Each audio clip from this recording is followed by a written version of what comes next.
ইস, ইফতারিতে মানুষ কি কি খায়? আমরা তো বাবা এগুলো খাই না। এটা কি? কাচ্চি?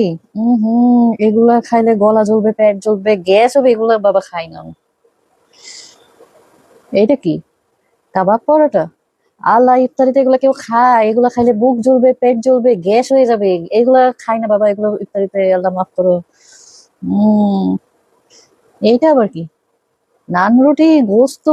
আল্লাহ, এত ঝাল ইফতারিতে খাইতে হয় না? এগুলো খাইলে বুক জ্বলে, পেট জ্বলে, গ্যাস আর গ্যাস। ইসি, এগুলো খাই না রে বাবা, এগুলো খাই না। এটা কি? ইস, ফল? এই খালি পেটে কেউ ফল খায়? এটা খাইলে তো আবার বুক ভার হয়ে থাকবে, গ্যাস হবে, পেট জ্বলবে, বুক জ্বলবে, এগুলো খাইতে হয় না। ইসি, এইগুলো আবার কি? ইস, লতা পাতা গাছ? এই সালাদ মালাদ আমি খাই না ইফতারিতে। আল্লাহ, এগুলো খাইলেও বুক জ্বলে, পেট জ্বলে, সমস্যা হইলে আর রোজা রাখতে পারবো না। না না, আমি এগুলো খাবো না। হুম, এটা কি? এইটাই তো শান্তি। হ্যাঁ, এই ইফতার খাইলে তো রোজা আলহামদুলিল্লাহ অনেক ভালো কাটে। এটাই হচ্ছে মেন ইফতার। আহ